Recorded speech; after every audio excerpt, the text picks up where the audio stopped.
Yo, what's going on, y'all? This is CJ UFC Picks along with my co host Gibbs, here to give you another fire breakdown. Before we give you the breakdown, before we give you our picks, make sure to subscribe, make sure to like the video, and make sure to share the video. Make sure to let everyone know about CJ UFC Picks, especially if you like free bets, free picks, free locks, and free underdogs all day long right here on CJ UFC Picks.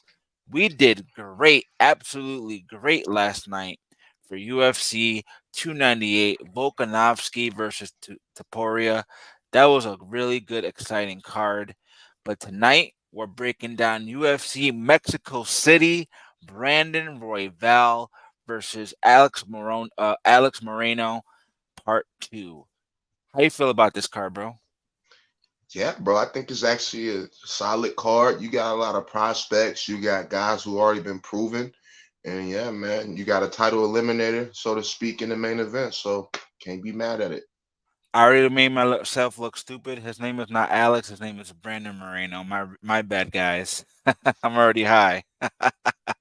But anyway, let's recap what happened last night on UFC 298. I went 9 for 12, bro. 9 out of 12 picks correct, and I got 7 outcomes correct. Let's freaking go. How'd you do last night? Yeah, so I only had three of them wrong. I had Jeff Neal to win. That was bad. He was looking flat-footed in that. Then I had Britison Ribeiro, and then I had Val Woodburn. So, yeah, I went 9 for 12 as well. But yeah, a couple of bad ones, and once I picked bad. All right, guys, let's go over it real quick.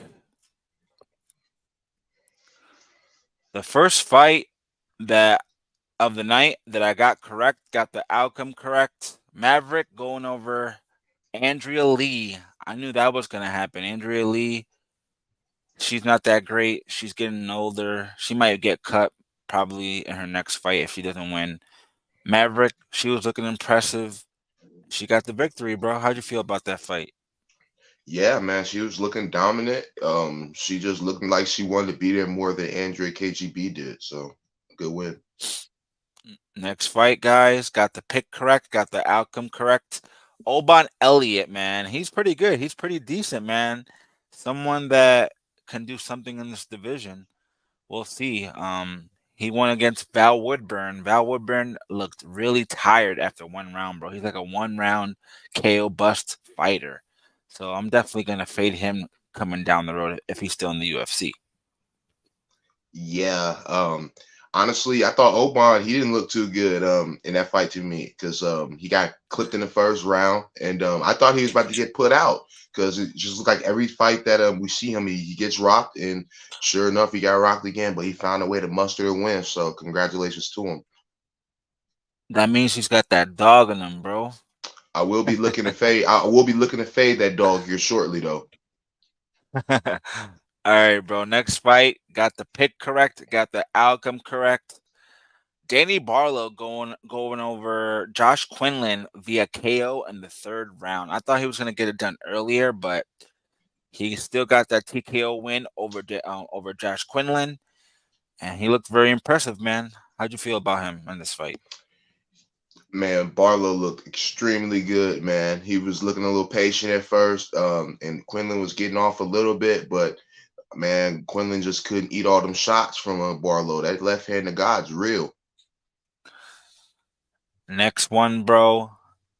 I had a bet on this guy, Bretson Ribeiro, by knockout TKO. He almost had him out there, but he was playing a little possum. I'm talking about Mi Yang Zhang. He was playing a little possum that um he got a little poke in the eye, but the ref said keep fighting, and then out of nowhere knocked this guy out. So good for him. Good for Zhang, and he got the 50K just like he wanted. Yeah, like you just said, bro. He was like, "Hey, hold on," and then boom! I was like, "Whoa! There goes my first leg." But hey, it still ended up being a good night for us, so we couldn't be too mad about it. But yeah, British and Ribeiro with the chin high in the air got found. Next fight, guys, got the pick correct, got the outcome wrong. He almost did get the submission there, but Carlos Vera, very impressive on the ground, making his UFC debut, even at 36 years old. He's still pretty good on the ground, man. But Rinya Nakamura is just something else, man. He is definitely a hybrid in the UFC, someone to look out for. People think that he's the Japanese Khabib. What do you think about this fight? Yeah, so I found a really sneaky way to play this fight because they had the bar at 1.5. So I took Rinya at third round or decision at plus 150, and that felt so good. Just because I knew Carlos Vera, he had never been knocked out in his career, and Rinya Nakamura, a guy who only has one submission on his career, so that just makes for a fight to go to decision. Next fight, guys, got the outcome wrong, and I got the pick wrong, unfortunately. I did pick his brother. This was a very short notice step up for Junior Tafa. He came in a 24-hour notice. That's crazy for his brother. Marcos Rogerio de Lima, he proved me wrong, man. He still got it. No, I agree, bro. He looked really good, De Lima. But as far as Junior Tafa coming in, as far as betting the fight, I had to look at it like which one's more likely to happen: De Lima to knock him out, or Tafa to get him a knockout. And I chose De Lima to go ahead and get him a knockout. This guy's coming in on days' notice. There's no way I could pick him to win. Next fight, guys, didn't expect this to go to a decision. I thought Amanda Lemos was going to stop Mackenzie Dern, but apparently Mackenzie Dern can take a hit. She's a dog, but a lot of people thought this fight was pretty close back and forth. Amanda Lemos coming out with that decision victory over Amanda Lemos. What do you think about this fight? Yeah, I was on the Mackenzie Dern side, and I was incorrect. I thought that Mackenzie Dern it was only going to take one takedown to get the fight over with, but no, Amanda Lemos, she survived and she won a decision. Next fight, guys. He was my dog of the card. I'm talking about Roman Kopylov getting submitted by Anthony Hernandez. Anthony Fluffy Hernandez, bro. That dude is underrated. Someone to look out for in the middleweight division. He can be a title contender, to be honest, man. He looked like he was very, very impressive in there, and he's on my list for someone to bet for next time. What about you? Yeah, Hernandez looked good. He made Roman Kopylov look like the kid that he was in that picture. Um, he once he got that takedown, like all week we've been hearing 94 takedown defense from Kopylov, this that. Man, once he got taken down, he was a fish out of water. And Fluffy Hernandez is a lot better than what we expected. I actually flip flop picks on my show, and yeah, and that was what I was afraid of, and but yet I still chose Roman Kopylov's hands. So gotta stick with my gut. Next fight, guys. He was my lock of the card, and he made it look easy, in my opinion. I'm talking about Merab Davlashvili beating Henry Cejudo. Merab is next in line for the championship. There's no doubt about it. Henry Cejudo is now officially retired. He doesn't look the same after that 3-year layoff, man. I think he should stay away from the octagon. Merab is the future, and he's going to be a champion one day, in my opinion, bro. He was an easy lock, easy money. What do you think about this fight? Yeah, that was the easiest 29-28 I've ever seen to score. Henry Cejudo won the first round. Had me a little bit scared. I ain't gonna lie. I had my Marab was my last leg. So I was sitting there like, wow, is this what happens? My last leg is murked. But no, he came through and came through for everybody. That was a great night for Marab. And yeah, I cannot wait to see Marab versus Sugar Sean or Cheeto Vera. Next fight, guys. Got the pick correct, got the outcome correct, and I told you, bro, that Ian Machado Gary was going to win a decision over Jeff Neal. Yeah, he won. I give it to him. It was a close fight though. It was a split decision, and yeah, you know what I like to do is split decisions when you're coming off a split decision. So good fight, Ian. Get ready for your next one. He did call out Kobe Covington, so if that fight happens, I think I'm gonna You have to probably go with Ian Gary, bro. you right though. You right though. If that fight happens, I'll give it to him. But if Shavkat or a Sean Brady or something like that, I might have to go fade him. I'm on the fade Ian Gary train.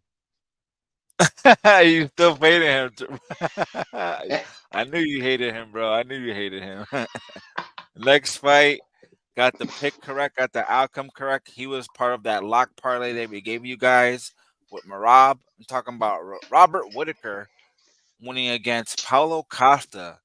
I mean, Paulo Costa almost did get him out with that spinning wheel kick, bro. That was crazy, man. That was crazy to see and for him to survive that. But my dude Robert Whitaker, he still got it, and he still has a chance to become a champion someday again. We'll see where he goes up from here. Yeah, man. Robert Whitaker, a guy who is like he's just super hittable to me, man. Like you said, he almost if it was like 30 seconds left in the first round, he probably would have got clipped and put out of there. A lot of people going in this week was saying Paulo Costa was mid, and he looked a lot better than mid in this fight. I thought it was really a really competitive, close fight. But I had Robert Whitaker in the parlay, so I was hoping Robert Whitaker showed up. So it Come was a on, good bro. fight. Come on. You can't fade my picks. You can't fade my picks, bro. Come on. Man. Next fight, guys. We told you. We both told y'all. That was an easy call in my book. I'm not sure about you, bro, but we told y'all that Alexander Volkanovski was coming back too soon from that fight against Islam Makhachev. He got brutally knocked out in that fight. And look what happened again. He got knocked out again against Ilia Topuria and new UFC featherweight champion. The dude is a monster. The dude is a beast. Probably the best boxing besides what's his name, Max Holloway. So yeah, if that fight happens, it's gonna be a good fight. We'll see we'll see where he goes from here. But what do you think about Volk, man? What do you think his next move is? What do I think Volk's next move is, man? Volk needs to take at least 8 months off, man. I don't want to see Volk until November. He just needs to chill out because he won the first round. He was looking good, and I absolutely scored the first round of Volk.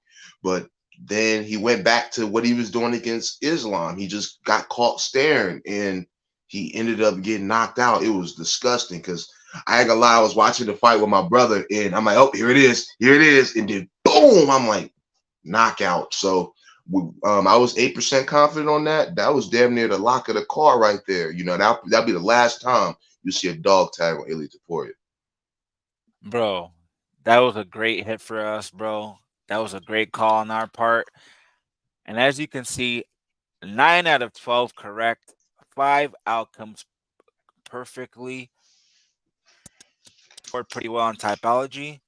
And we're going to move on to the next card, which is that Brandon Moreno versus Brandon Royval, part 2. That's going to be a banger, folks. But before we do that, make sure to light one up. I got some baboon on deck, bro. What you got on deck today? Sure, I got some skunk on junk. So I ain't never heard of that, but this shit got me zooted. So y'all should check that. Check that out. I got that from the dispensary. All right, guys. Make sure to subscribe. Make sure to like the video. Make sure to comment on the video who your dog of the card, your lock of the card. Comment your picks. Even if you're a hater, comment. It helps the algorithm out.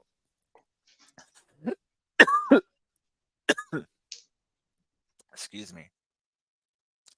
All right, folks. Let's start off with the first fight of the night, scheduled in the men's featherweight division. We got Muhammad Naimov versus Erik Silva. Muhammad Naimov, 10-2, 29 years old, 5'9", 70-inch reach. Erik Silva, he is 9-2, 36 years old, 5'9", 71-inch reach. Muhammad Naimov, he is a 2 -280 favorite. Erik Silva is a +225 underdog. Muhammad Naimov, man, the dude is a beast. He can wrestle and he can strike. He's got power in those hands. He won his last fight against Nathaniel Wood. He won against Jamie Malarkey.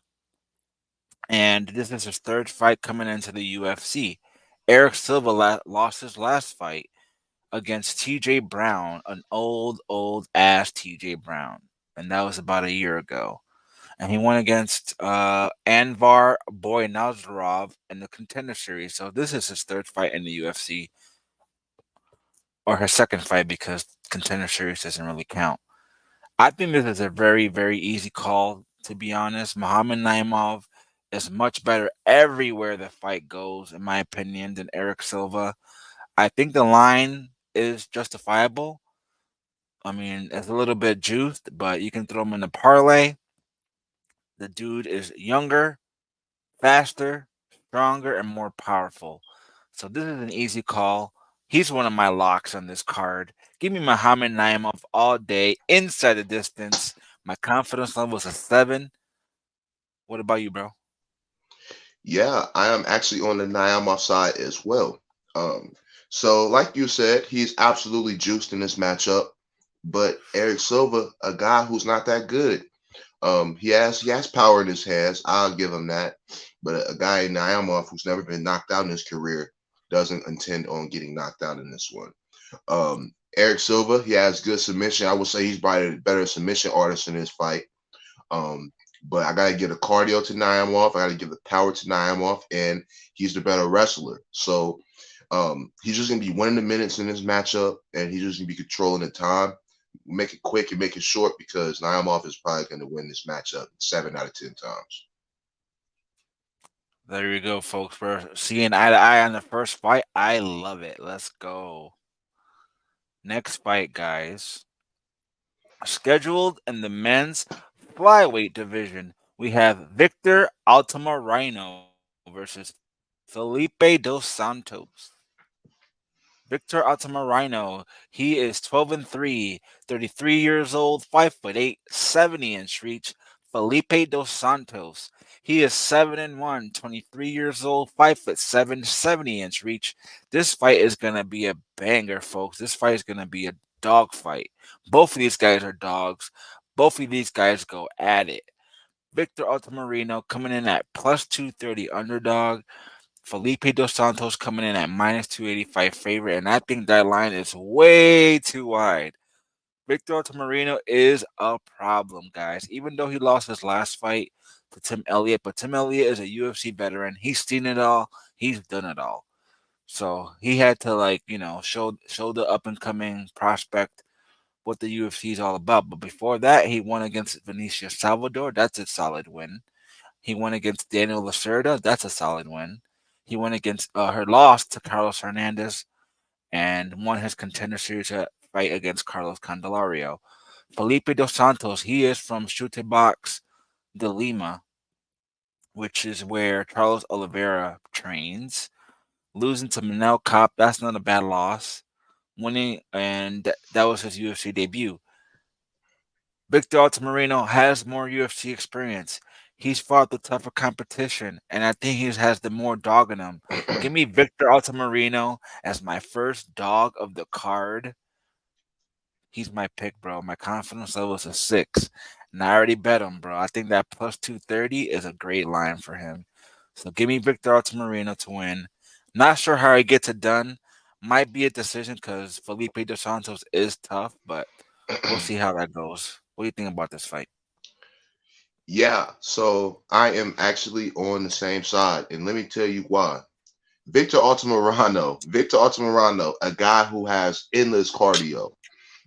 Yeah, he lost his last fight to Tim Elliott, but a guy who also has endless cardio. And Felipe Dos Anjos is not coming into this fight to wrestle. He's gonna come in here as far as Felipe and try to box with Victor. And if Victor doesn't want to do that, he can take the fight to the ground. Felipe Dos Anjos, he was controlled in this one fight. I forget the guy's name, but it was a regional scene fight. He was controlled for like 3 minutes before he knocked the guy out. So that he already shown that he can give up half a round on the floor. He does have an active guard on the bottom, but Felipe, he's just the reason why he's just such a big favorite in this spot because he looks semi good versus Manel Cape and didn't get finished. But I just feel like Victor Altamirano, I could see him maybe losing the first round, and this would be a perfect live betting spot. I already got him at plus 250, But I was like, you know what? I'm gonna get Victor Altamirano at plus 400 in the first after first round. So give me Victor Altamirano. Confidence is a 7. I'd really like this matchup for Victor. Let's go, bro. I'm happy that we see eye to eye on this one too, cause I placed a bet on him too. I think that's a great number, man. I don't know what the bookies are seeing in that. Next fight, guys, scheduled in the men's flyweight division. We got Luis Rodriguez versus Dennis Bondar. Luis Rodriguez, he's 16-2, 24 years old, 5'6", 65-inch reach. Dennis Bondar, he is 19-4, 31 years old, 5'6", 69-inch reach. This is going to be another banger, another good fight. Luis Rodriguez making his UFC debut. Dennis Bondar losing the last two out of his 5 fights. He's lost all of his UFC fights so far to Carlos Hernandez and to Malcolm Gordon. I don't think that Malcolm Gordon loss isn't that good on your record, man. That's what scared me off of him, to be honest, for this fight. Luis Rodriguez, I only saw like 2 fights that he had, so I didn't watch too much tape on this fight, but I already seen enough. Luis Rodriguez, I think is gonna put this guy away. I might stay away money line wise because I don't like betting on debuting fighters, but my heart and my gut is telling me that Luis Rodriguez is going to come in here and show everyone that he's UFC ready and he's going to win this fight. So my confidence level is a 6, not betting it though. What about you, bro?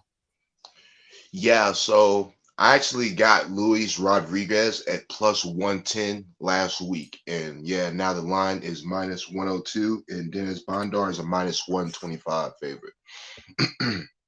I love this line for Luis. He's just gonna be the better minute winner. He's the younger fighter. Well, he's the younger fighter by a landslide.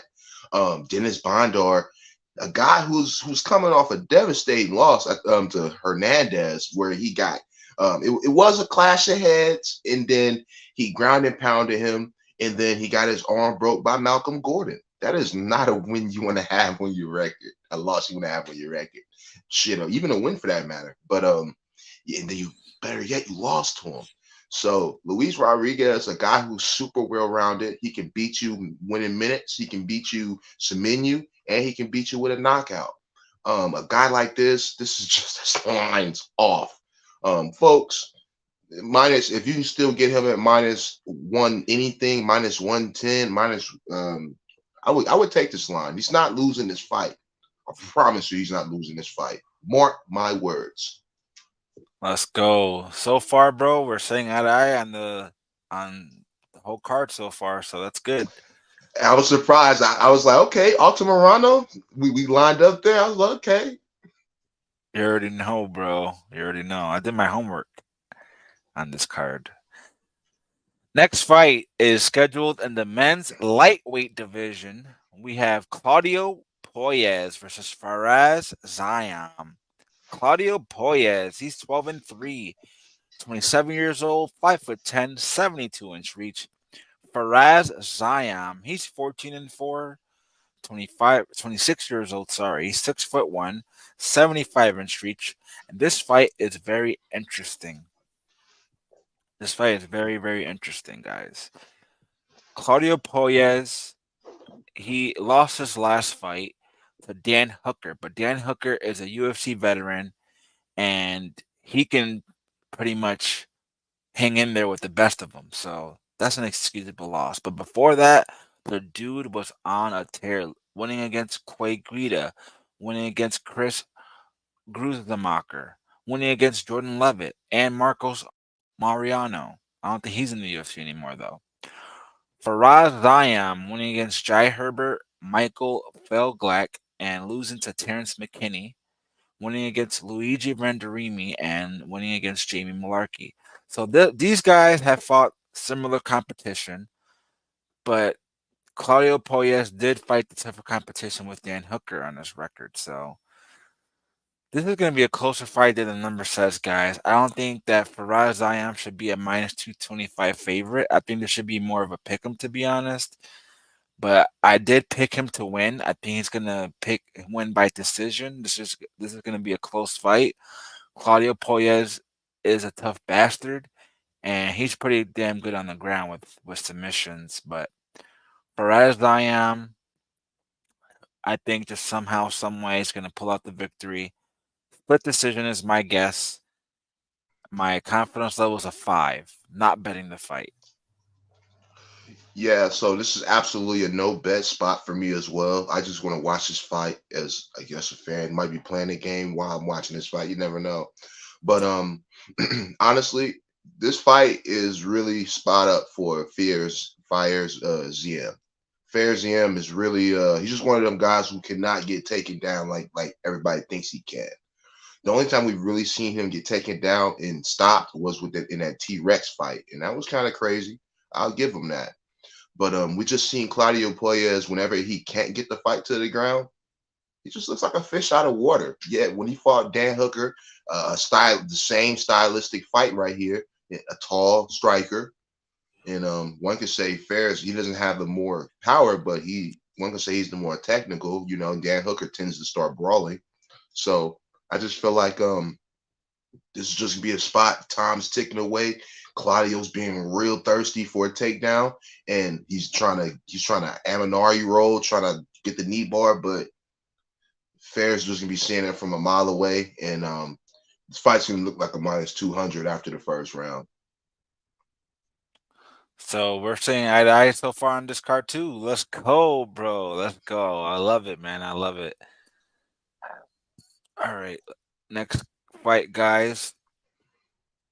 This is a rebooked fight scheduled in the men's flyweight division. We got Edgar Cháirez versus Daniel Lacerda. And you guys know that I always have a lock of the card and a dog of the card. And this dude is a certain lock 100%. Might give him a 10 confidence level, bro. No bullshit. I might give him a 10 confidence level. And I'm talking about Edgar Pudo Chikali Cháirez, bro. The dude is a beast. Look at this guy. He's lost all of his fights in the UFC. Come on, man. And he pussied out of his last fight against Cháirez. That was a no contest, premature stoppage. But we all know he was out, bro. He was out. I think it was a guillotine choke that he had him in. Darts or And something, he was out. yeah, he was out and he wants to complain. Nah, bro. He's gonna come in here and submit you again or knock you out. I'm not even gonna go over the records. I'm not even gonna break him down. Edgar Cháirez is my lock of the card. My confidence level is a fucking 10. Let's go. Hey, bro, confident as fuck. I'm confident as fuck. That boy Daniel Lacerda is a bum. The boy has 3 minutes of cardio. Yeah, that 3 minutes, you gotta be skeptic of it. Everything he's throwing. But Edgar Chairez, man, a guy has bombs in his hands. The guy can submit you with his feet or his legs. He can submit you with his arms. He can knock you out. He can do everything. Like I don't see this fight going over 1.5. I got this fight ending in the first round like it should have the second. Well, actually ended in the second, early second. But I got this fight ended real early, man. Lacerda is not that. Give me Edgar Chairez. Confident rates a 9 submission. Let's go. I'm gonna put him in the parlay for sure, and you guys should too. Next fight, guys, scheduled in the men's flyweight division, and this fight right here is gonna be a banger. We have Jesus Aguilar versus Mateus Mendonça. Jesus Aguilar, he's 9-2, 27 years old, 5'4", 62-inch reach. Mateus Mendonça, 10-2, 25 years old, 5'6", 71.5-inch reach. Both of these guys go at it. Both of these guys will fight for your money. Both of these guys are dogs. Mateus Mendonça coming in at minus 150 favorite. Jesus Aguilar plus 125 underdog. Mateus Mendonça losing the last two out of his 5 fights, losing to Nate Maness and Javid Basharat. That Javid Basharat loss is excusable because Javid Basharat is pretty solid. And Nate Maness, he's a pretty excusable loss too, because he can go at it and he can pretty much fight anyone in this division and give them a run for their money.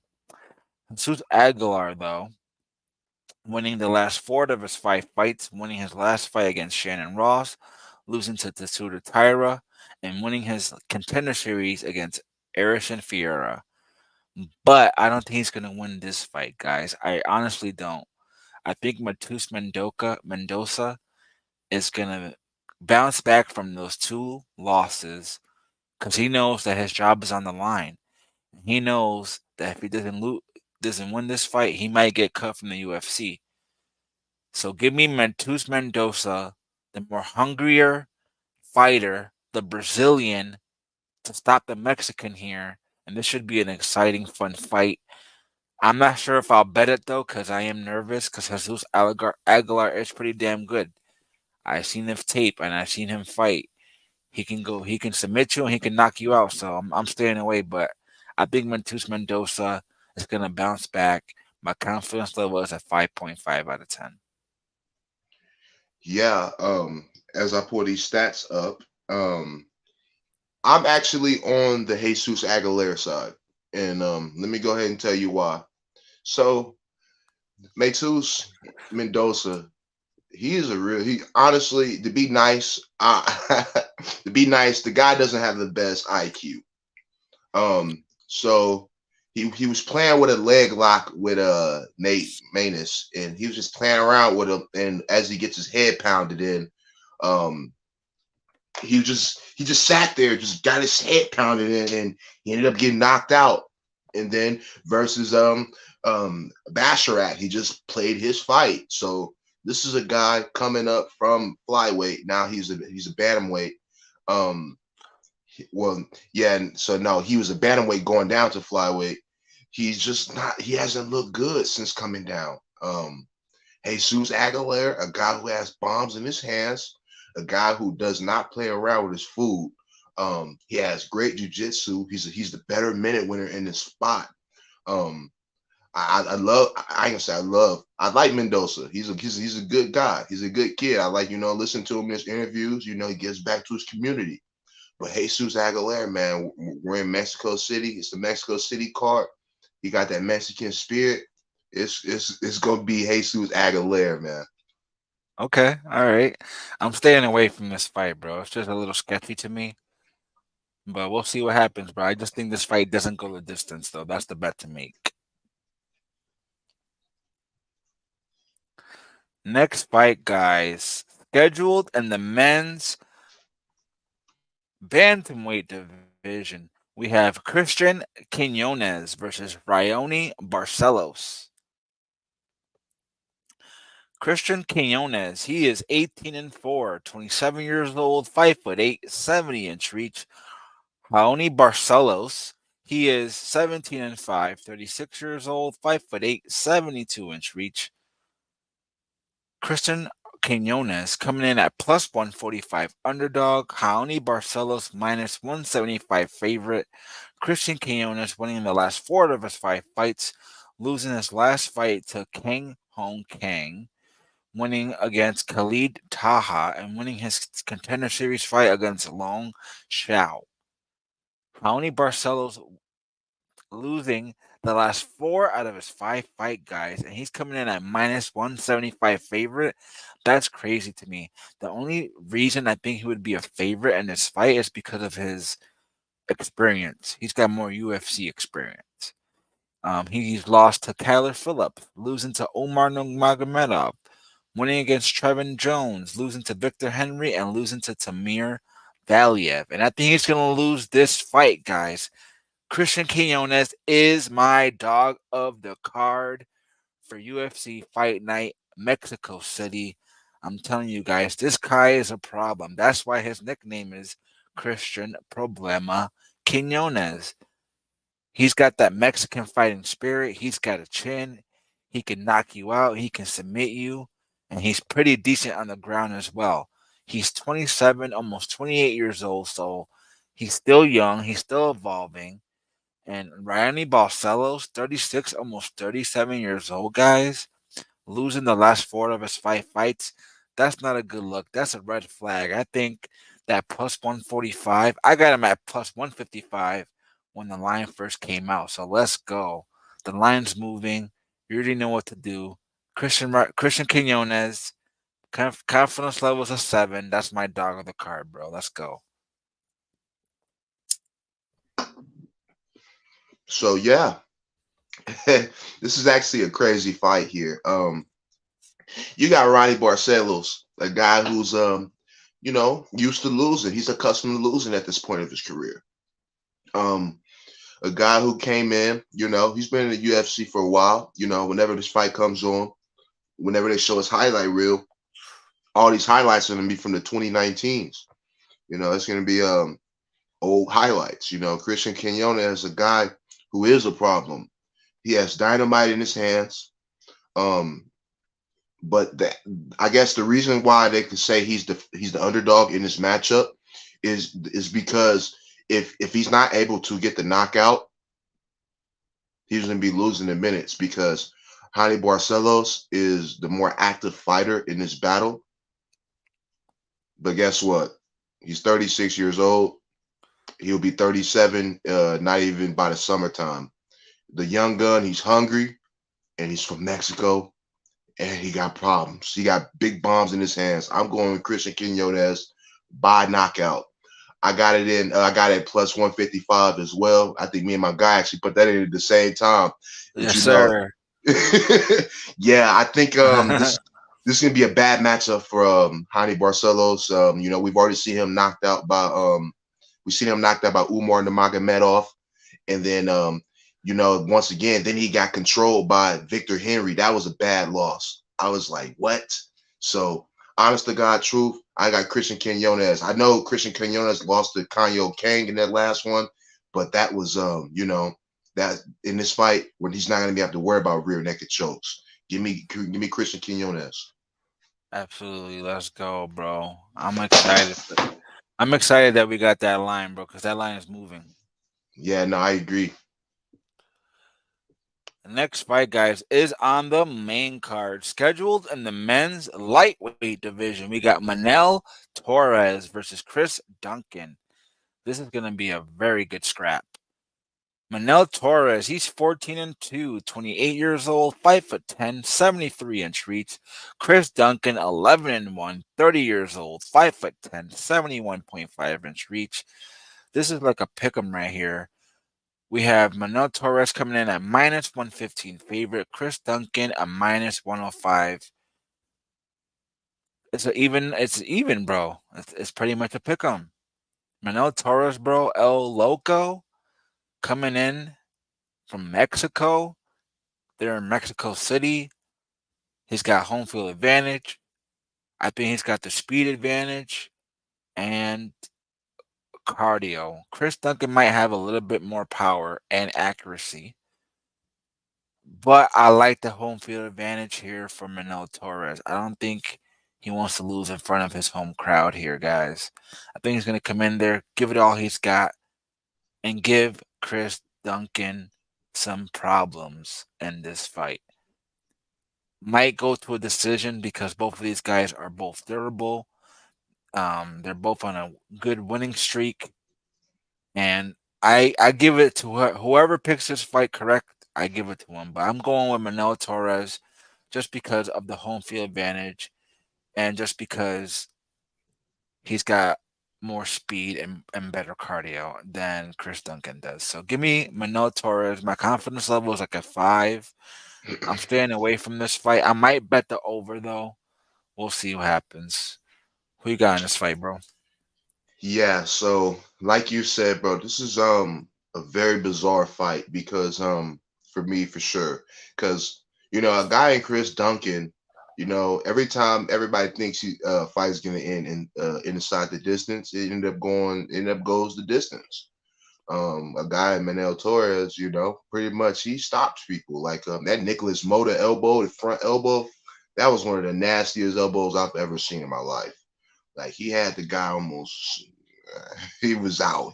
Nicholas Moore. I didn't think Nicholas Moore was going to come back and knock Tom Nolan out after that. But Manel Torres, man, a guy who has bombs in his hands, man. He is pretty accurate with those bombs, man, with his weapons. He has good hips. There is footage of him being controlled on the regional scene. It's crazy. My mind's telling me Chris Duncan, and my heart's telling me Manel Torres, and I gotta go Chris Duncan. I have to go Chris Duncan. I know that there's a world where Manel Torres knocks him out, but I feel like Chris Duncan's gonna be able to control minutes here, and I'm taking a flyer here. I'm going Chris Duncan by decision. This is a coin flip fight, bro. It is. And this is one of the Next, most bizarre fights I've ever seen. But yeah, my fault. don't worry about it, bro. Next fight, guys, scheduled in the women's strawweight division, we have Yazmin Jauregui versus Sam Hughes. Yazmin Jauregui, she is 10-1, 24 years old, 5'3", 64-inch reach. Sam Hughes, she is 8-5, 31 years old, 5'5", 64.5-inch reach. Yazmin Jauregui coming in at minus 470 favorite. Sam Hughes plus 35, 350 underdog. I think that line is way too wide. I know Yazmin Jauregui is the real deal. She's probably going to be a champion someday. She is an upcoming prospect in this division. Very young at 24, almost 25 years old, coming out of Mexico. Sam Hughes only 8-5 though. She's 31 years old. She's fought the tougher competition probably in the UFC. She's been in the UFC longer.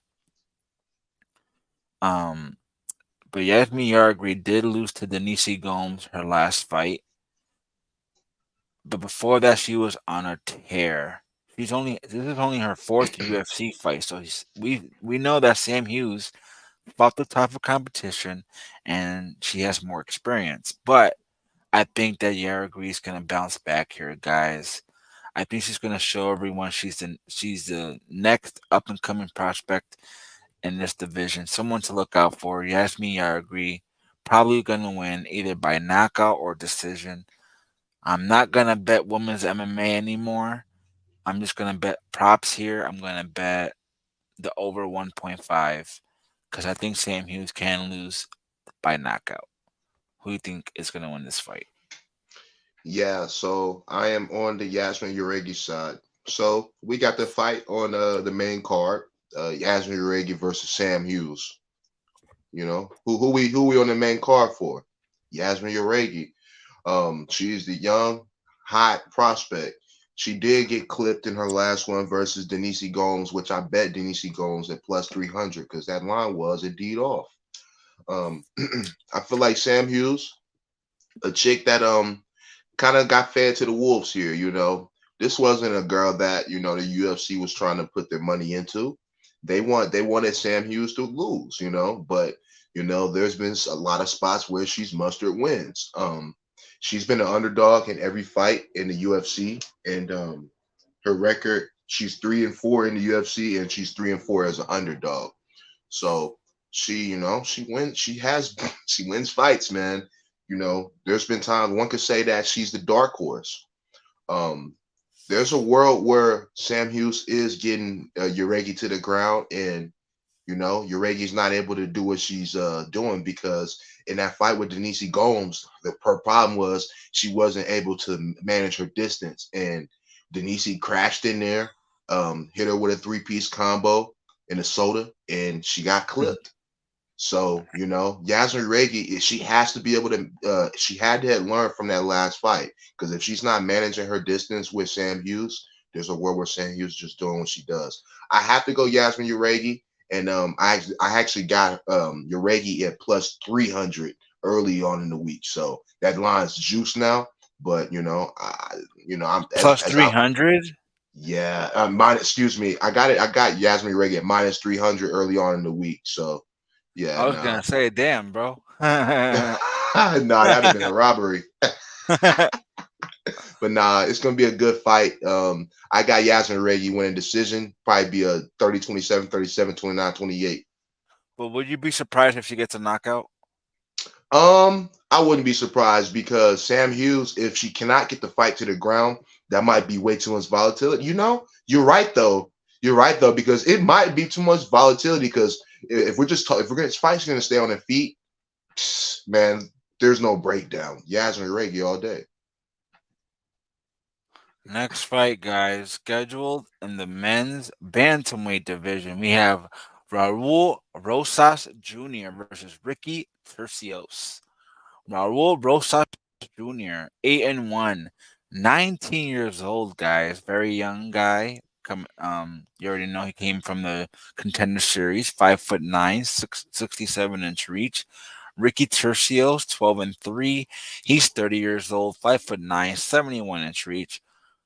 Raul Rosas Jr. still very young into his career, still's got a long way to go, but he's showing some promise. He's showing that he can go at it with those UFC veterans out there. He won his last fight against Terrence Mitchell, losing to Christian Rodriguez, winning against Jay Perrin, and winning his contender series fight against Mando Gutierrez. Ricky Tercios definitely got better competition under his belt and more UFC experience. He won against Kevin Natividad, losing to Ayman Zahabi, winning against Brady Heastan, and that was it for his UFC career. So both guys are still pretty early into their UFC career, but Rayo Rosas Jr., we all know that UFC is trying to push this guy, and I think he's going to win this fight, guys. His wrestling is going to be too much for Ricky Tercios. I think he's got better wrestling, better grappling, and probably even better striking. Ricky Tercios probably has better cardio, and that's pretty much it. I think Raul Rosas Jr. checks the boxes everywhere else in this fight. My confidence level is like a 7. Might throw him in that parlay with my lock of the card, guys. What do you think, bro? I think that would hit at the end of the night because Raul Rosas Jr. is going to be getting his hand raised. Ricky Tercios, a guy coming off a split decision from to Kevin Natividad. And to be honest with you, no disrespect to Kevin if you're watching, but Ricky shouldn't be losing split decision. To Kevin Natividad.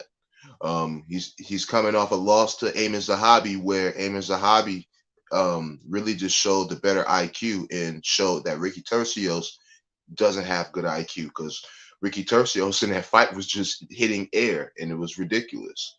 Um, Raul Rosas Jr., a guy who's gonna get the fight to the ground rapidly. He's not gonna spend too much time at long range. He's gonna get in your face and then he's gonna get nasty. And I think this is a fight where Raul Rosas Jr. is gonna be winning a lot of minutes and time's gonna be racking up. And yeah, Ricky Tercios gonna be like, man, damn, I'm down 2 rounds. This line is off because Raul Rosas Jr. should be at minus 400 in this spot. Go ahead, give me Raul Rosas Jr. That's my lock of the card. Let's go, bro. Let's go. That's what I'm talking about. I like that. Next fight, guys, scheduled in the men's lightweight division. We have Daniel Zellhuber versus Francisco Prado. This is going to be a very good, interesting fight. Daniel Zellhuber, he's 14-1, 24 years old, 6'1", 77-inch reach. Francisco Prado, 12-1, 21 years old, 5'11", 76-inch reach. Both of these guys are very young, still very young into the UFC career. Daniel Zellhuber winning the last 4 out of his 5 fights. Same thing for Francisco Prado. I think this fight should be closer than the number says. Daniel Silva at minus 260 favorite. Francisco Prado a plus 210 underdog. Daniel Silva winning against Kristen Giagos. Lando Veneta losing to Trey Ogden and winning his contender series fight against Lucas Almeida. Francisco Prado winning against Atman Azaitar, losing to Jamie Malarkey in his UFC debut. And I think he's going to lose this fight, guys. I think Zellhuber has better boxing, better striking, better composure, better cardio. Even though he's 24 years old, the dude fight like he's 30, 32 years old. I think he's gonna win this fight, and I think He's a good bet.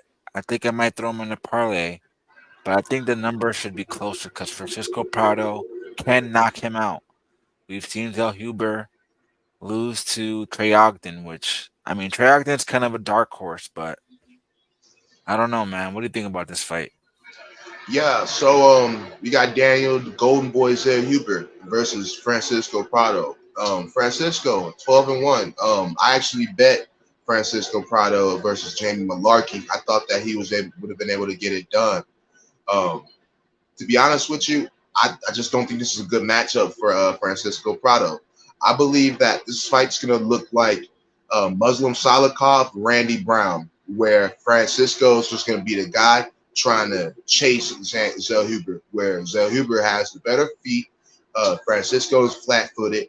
We just seen, I should have took that more into account in the Jeff Neal fight. That he's flat-footed. Francisco Prado, flat-footed.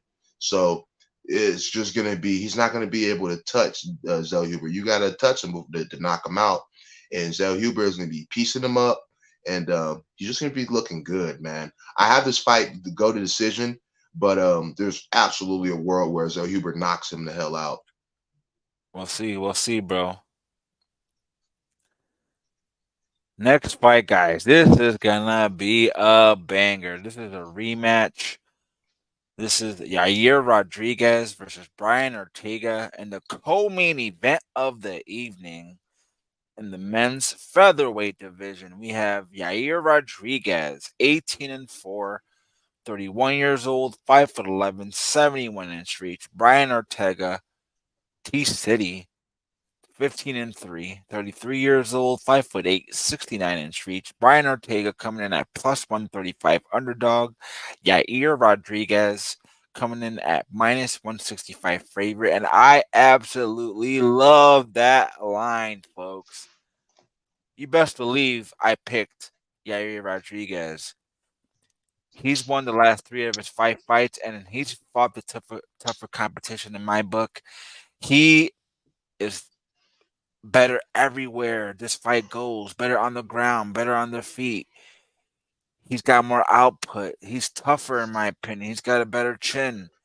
Brian TCD Ortega, bro, he is, to me, he's injury prone, and he's tough as nails, too. Don't get me wrong. The dude is tough as nails. He can take some hits, and he's fought a lot of tough competition, too.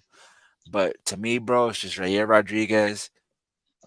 He's sometimes he can be wild. Sometimes he can be unpredictable. He's a former champion.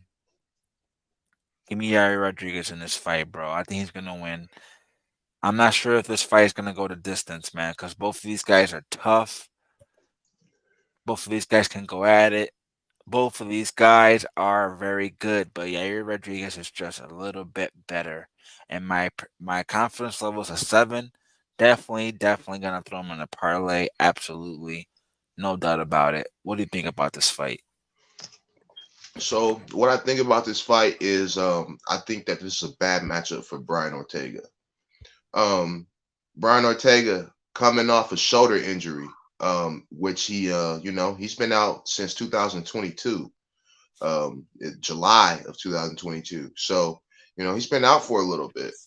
And his last fight actually was versus Yair Rodriguez. And Yair Rodriguez, he's been real active since then, where you see him fight Josh Emmett, and then you seen him fight Volkanovski, where he got finished in that fight.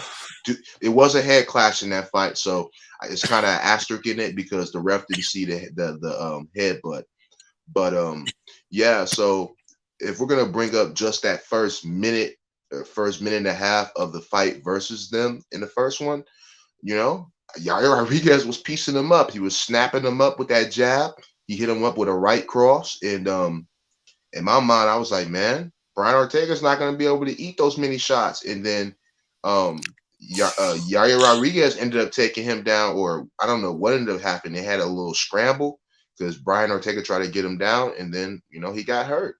I just feel like Yair Rodriguez he has the volatility on his side. He's the more durable fighter. Like, let's be honest, he is. I know that Brian Ortega, he has 1 TKO on his record, and that was the Max Holloway doctor stoppage. But still, Yair Rodriguez, he's fought so many dangerous people. Fought Dan Hooker, and then just go back to the Max Holloway fight, Brian Ortega. Brian Ortega looked terrible in that fight, but in the fight versus Yair Rodriguez, Max Holloway, Yair threw a big elbow that I felt like if there had ever been a time where Max got knocked out, that would have been a Yair Rodriguez elbow. So, having said all that, long story short, Yair Rodriguez is the side you want to be on. This line is amazing for him. From what we already seen in the first fight, I can't believe this line isn't minus 250 and to try to entice people on the Ortega side because I don't know, man. Yair Rodriguez is the side I want to be on. Let's go, bro. I'm glad that we're seeing eye to eye on that fight. And that line, bro, that minus 165 is pretty damn good. Next fight, guys, is in the main event of the evening for UFC Fight Night Mexico City. Brandon Moreno versus Brandon Royval 2. This is a rematch fight. This is going to be a banger. This is going to be a scrap. This is probably going to be fight of the night. This is the reason it was the main event of this card. Do not miss this fight because this is going to be a banger, straight up banger. Both of these guys are absolute junkyard dogs. Both of these guys got chins, great cardio. Man, let's go over the records. 21-7, 30 years old, 5'7", 70-inch reach. Brandon Royval, 15-7, 31 years old, 5'9", 70.5-inch reach. Brandon Royval, former champion. Brandon Moreno, former champion, and Brandon Royval just fought for a championship against Pantoja, which he lost. He lost to Pantoja by decision 2 months ago. Brandon Moreno, he took a 7th-month break from fighting against Pantoja. And I told you guys last week, if you come back too soon, you're going to lose your next fight, especially if you've been in a war or got knocked out. And that's exactly what happened with Brandon Royval in his last fight. He was in a war against the champion, Alexander Pantoja. Same thing with Moreno. He was in a war with Pantoja, but he took a 7th-month layoff. So he fully recovered from that.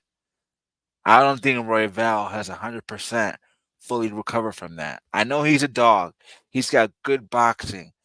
He's decent on the ground. And he's got really good cardio. But my dude, Brandon Moreno, is probably the best junkyard dog in this division besides Pantoja, bro. Moreno is a beast. He's got really good boxing, very good cardio, good footwork, a great chin, and I think he's gonna win this fight. I think he wants that championship back from Pantoja. Even though Pantoja is my favorite fighter in this division, but I wouldn't mind seeing that rematch, bro. Because Moreno versus Pantoja was a great fight. Give me Moreno in this fight. I'm gonna bet him minus 250, a little bit juice, but I'm gonna put him in a parlay. Let's go. My confidence level is a 7.5 out of 10. I am on the same side, bro. I'm on the same side.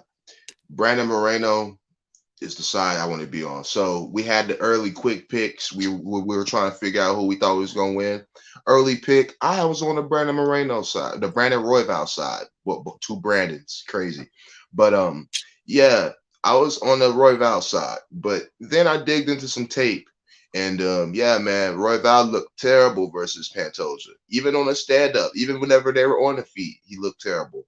At least Brandon Moreno put up a good account for himself in both Pantoja fights, which didn't look good. Moreno, a guy who did take 7 months off, and Royval coming off a short notice title fight, and he's right back instantly because, to my knowledge, this was supposed to be Amir Albazi, so and Royval stepped in. So this is a short notice fight, and he's already lost, and they do say that rematches don't end the same, but in this case I think that Brandon Moreno is going to probably knock Royval out. He's going to eventually just get him with a body shot, a body kick, or something. It's just gonna be something nasty, and he's I gonna think a TK him. submission, bro. I'm thinking of submission. Okay, well, shoot. If we thinking finish, then I think inside the distance sounds good.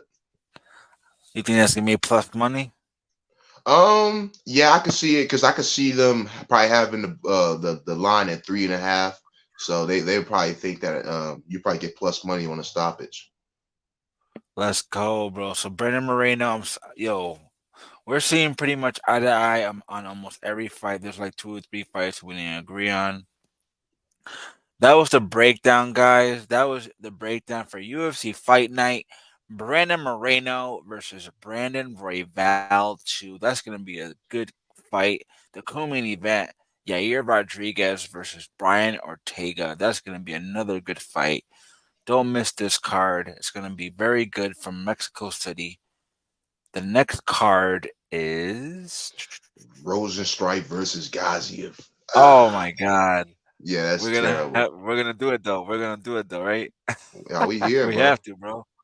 We're Yeah, here, bro. we For anytime UFC comes on, bro, we're doing it, bro.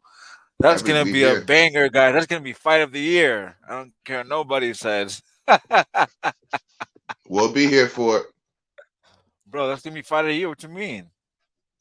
it.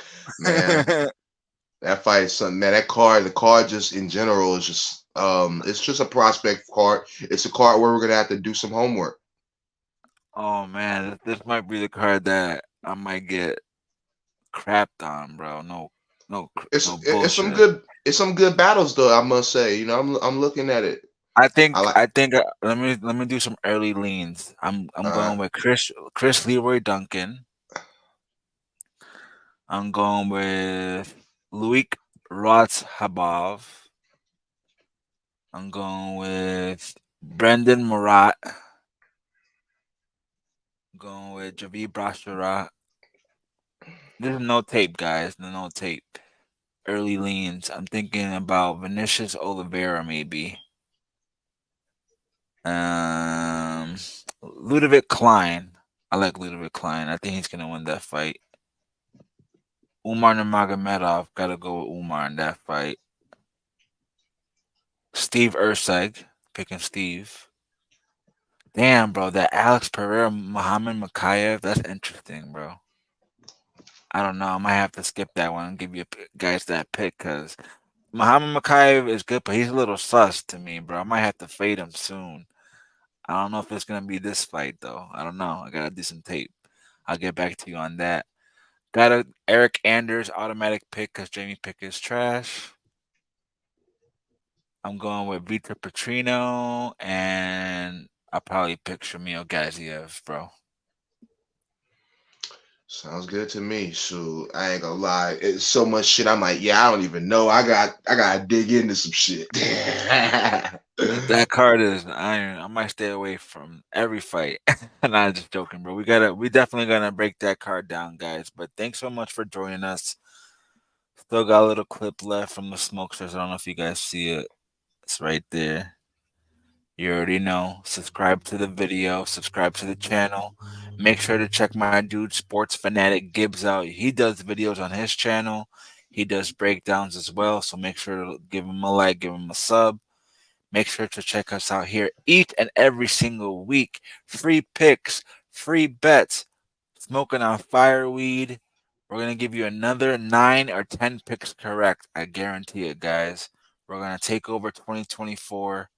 CJ UFC picks. We're out of here, folks. Any final words, bro, before we go?